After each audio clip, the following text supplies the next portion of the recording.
Sitting here with Matt Leisching again in your gym, Mad Fit. Good to be back in Cape Town for everyone out there. You've co-promoting Fight Africa Promotions.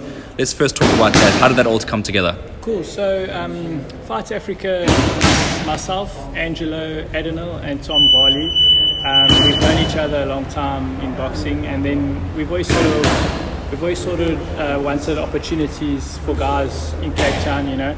And we sort of came together. We sort of came up with Fight Africa. We got a link overseas through Sam Karnock, who's also a partner with us now. And we got investors from the UK to help us with the project. And we're doing our first show with Jack Bryce on the 12th of March. Whenever something new starts, everyone's how did this person do that? Or how did this, you ended up making a move for the better of your boxers because you knew at some point there was nothing happening here. Exactly. So basically, was that the motivation to get things going? Yeah, so I mean, these days being a trainer isn't enough. You need to offer an opportunity for the fighters, you know. So fighters coming to you like solely for your ability as a trainer is cool, but if you can offer an opportunity without begging promoters or hoping something comes up, that's always been a vision for me. You know, I've always wanted to have that peace of mind where when guys are with me, I know when the fights are coming, I know who they're fighting, and sort of I can guide their career like it's in my hands, you know. So that was I've been trying to do that for years, and me and you spoke about it last year, you know, that I was going to do something like this, and we just it's also Sam Karnock, he's a really good guy, and we're all on the same page. And ever since we all Angelo has been promoting K1 and MMA for years, you know, so he's been doing big shows already, but he just never went into boxing. So I've always wanted to go into boxing with him, and we just needed the right people, you know. Tom Varley, who's our partner, he's in finance, he's the numbers guy, you know, which is a massive side of boxing. Boxing is actually all numbers, to be honest, you know, it's a business. So I never had time for that. I'm a trainer, I run a gym, so I needed the right people around me, and it's sort of come together after, a long time. So I'm really excited about it, and I'm just excited for boxers to get opportunities now, and not boxers sitting around like hoping, you know. So. Well, I interviewed two of your other boxers, and obviously they're benefiting from this by getting on tournaments. And if you were anywhere else at the moment, you probably wouldn't be getting fights. So that's a bonus of these young boxers coming through. Exactly, and I mean it's not even just for up and coming guys. You know, if I have a guy that's 10-0 or whatever, got a record of that. Sam, our partner, he puts on shows in Scotland. He's in with the Commonwealth title. He's got connections in the RBF. So it's not just for up and coming guys. It's opportunities for everyone that that sort of needs it. And that's the beauty. And also with my up and coming guys, when I get them to a certain level, it is an option to take their career further. It's not just about someone's 6-0 now what, which is cool. And obviously, we just got to take it step by step, like we're doing our first show now. I mean, we're able to do this during COVID in this time of boxing, so when crowds are come back and things, whether if it's next year or end of this year or whatever happens, if we're doing it now, we'll be able to do it then a lot easier too. So. A couple of the boxers were excited about potentially fighting in Scotland one day, their first trip overseas, a lot of different things that can come with this. Is it realistic to look at that this year? 100%. So it's just depending on what happens with lockdown there. I know they're in a full lockdown, so that's actually the first show was supposed to be in Scotland, but because of the lockdown, Sam's decided to bring his fighters here, giving them it so it works both ways. They can't box there, so he's bringing them here to get a fight, and then we'll just either the next show, it depends. The next show we might want to do quite soon, so it will probably be in South Africa again, Cape Town, and then later on this year we'll go there. Yeah, that we just, as soon as I think going that side, Sam and them would like a crowd, so as soon as things sort of open up there, we'll go there, definitely. And let's talk about some of the international acts that are coming on. You'd know them a bit better than me. Obviously, I did an interview with Hannah Rankin, and I think she's going to do really well in South Africa. She's fighting a South African girl, but she's probably quite a heavy favourite to win the fight. Could you tell us a bit more about the internationals? Well, those are the type of fighters Sam has on his books. He knows the game. I mean, Hannah Rankin, she fought Clarissa Shields. She's a former world champion. The other cruiserweight that's coming down, Mo, he's from Dubai. He's got a really big name in Dubai. He's got a good record. He's an exciting fighter, and that's what it's about, We're doing a pay-per-view show, so it's about the numbers. It's about people that are going to bring fans to the sport and watch the sport. And the reason why we're bringing those names over is because people are going to pay for pay-per-view to watch them, but at the same time, the up-and-coming guys get the exposure too. You know what I mean? So it's a win-win thing, and that's why I hope everyone in South Africa and fighting fans buy the pay-per-view and support it. You know, because it's something new. You know, pay-per-view is not something that happens often here, and I think we're really going to get it right with the pay-per-view, and I think it's a turn in the sport. It's something different now. You know. Cape Town's a beautiful place. It's somewhere where everybody would like to come, for holiday, come and box. So I think Cape Town's got a lot of potential to promote boxing. I mean, the guys in Scotland are just too happy to come here. It's summer here, beautiful city. Our Mo from Dubai, he's keen to come here. So it's a good start for our first event. Well, that's what I was about to say. It's like we spoke about it time and time again. Cape Town's so beautiful. I mean, who wouldn't want to come here? Exactly. That's one of the things. And what do you make of the main events? I wanted to ask you that because I've seen on social media a lot of negativity saying it's a mismatch. Ndumbasi is the clear favourite to win the fight. But, if you actually observe it, it's not that quite the case. And as far as I'm concerned, how do you see it? Boxing, like if Jamie fought somebody without a name, they would say Jamie fights nobody. If Jamie fights somebody that's a bit of a step up, it's a mismatch, so you can't please everyone. But Jamie spars at my gym sometimes, and he's a very tall, awkward junior middleweight. He's young, he's hungry, Cristiano is also a good fighter, and I think it's a great fight for Cape Town and for boxing. I don't see it as a complete mismatch. I think it's a decent fight. Everyone else will have their preference, Everyone is a matchmaker, everyone's a promoter, but they don't actually promote or matchmake, Like, that's a big thing. Like, if I was a promoter, I would do that. Yeah, but you have 500,000 rand for an event.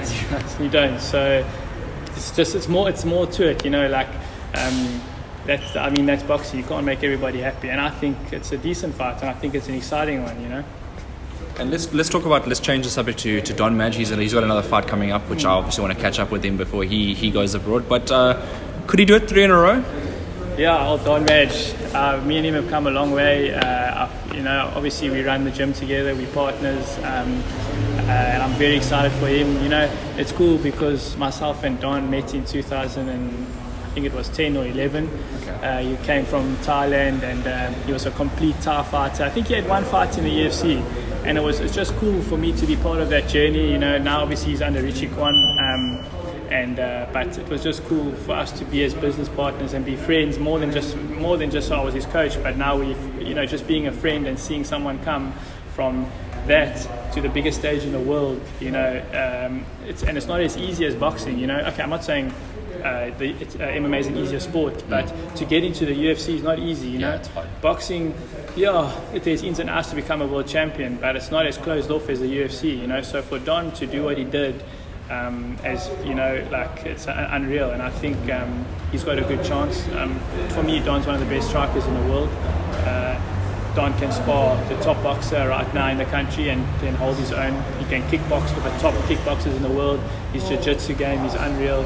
He's a phenomenal fighter, and I think a lot of local people know it, but the world the world knows it, but I think he needs to cement it now, and I think that's what he's going to do, with this fight. Especially somebody, I think Nazareth that he's fighting is rated 30th in the world now in the UFC, so it's a nice fight for him, So I'm keen, and like I said, this guy's a striker. So if he wants to stand and trade with Don, it's not going to go well for him. Staying on the topic of MMA, BK, he's another guy that's made a move. He's come down here, Yes, so he's made the opposite move from Richie to Cape Town. How did that all come about? So what I love about this gym is that I have 7 professional boxers and 2 professional MMA athletes, including BK now. And I love fighting in general, and to be involved with MMA guys on the striking side of MMA it's like I enjoy it, it's something I enjoy doing. And BK's family actually lives in Cape Town. And myself and Richie and Don, and we're very tight and we all work together. Richie's still involved in his career, so we all decided that BK decided that Cape Town was a good fit for him as his family's here. I've also got a flyweight MMA athlete, Wade Kersper, who's a really good flyweight, which is good sparring for BK, in MMA, BK fights under 56 kilos. You know, a guy at 65 is like massive for BK. You know what I mean? So I think he lacked a bit of sparring, and he has the sparring, and his family's here, and Rich is still involved in his career, and yeah, we all sort of one big team, and it's not like because he's training here, he's completely not with Richie and them. It's not like that. We're all a team, and he loves the environment. He's got sparring, and yeah, he's a phenomenal fighter. For me, the most talented fighter I've ever seen. I think he's probably the most talented MMA fighter in Africa, I would say. I think BK is going to go. He's going to be around a long time, and I think he's going to fight for the one championship belt now this year, and I think he's going to go unbeaten for a very long time. Wow, that's big. That's quite high praise, actually. He's a phenomenal athlete. I mean, if you saw his last fight, he fought the number 3 rated guy in the world. He knocked him out in 30 seconds. I mean, who does that, you know? It was like in a phenomenal finish too. So I think that guy was on a 6-fight win streak before that. I think he only lost to the champion. So, you know what I mean? It's like he's at a high level. Let's also speak about social media.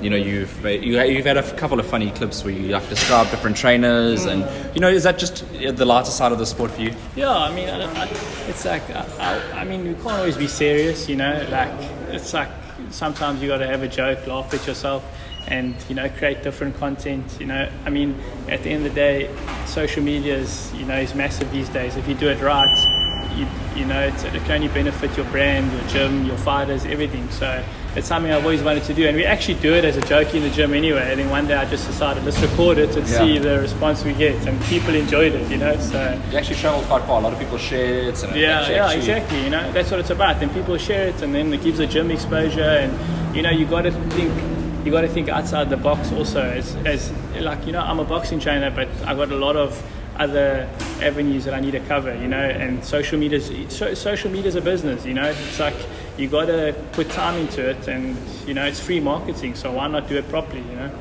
And if you had to describe yourself as one of the trainers that you were portraying in you know, are you the one on the phone, are you the one that's the technical coach, like which one would it be? Myself? Which are you the closest to? It depends on the day. I think on Fridays I'm the lazy one. So you're on your phone on Fridays, Maybe the Monday I'm the technical one, I don't know. Sure. But I mean, like, who's your actual inspiration as a trainer? Do you have one? Locally or internationally? Anywhere in the world. Internationally, I'd say Freddie Roach. Okay. For me, I just like his way. I think the way he builds relationship with his fighters, and obviously what he's done in the sport is unreal, you know, all the guys he's trained. But I've watched a lot on him, and just his ways and how he enjoys the sport, and you know, just he's a quiet spoken, you know, a trainer that gets things across, and his relationship with fighters are special, you know. So I would say internationally, I would say him.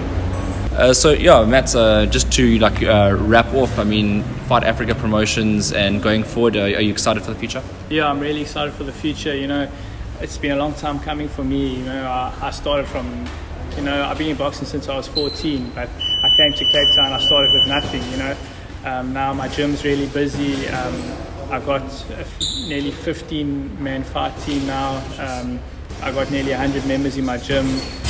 So I'm just so grateful for how far I've come, and for the people I have around me, you know. And now that Fight Africa's here, it's just also another part of something I wanted to do, you know. So I'm just grateful to how far I've come, and I'm 30 years old now, you know. So into the 30s now. Yeah. So by 30 I wanted to be established, you know. Which I am, and now, you know, I got my first SA champion, which is what I really wanted to. And then, hopefully next world champion or something big, you know. I want to bring a world champion back to Cape Town. That's my next goal. And if I can do that under Fight Africa, why not, you know?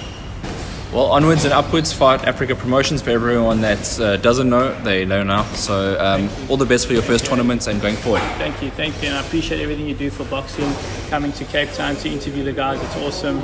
I appreciate it. Thank you, Aidan.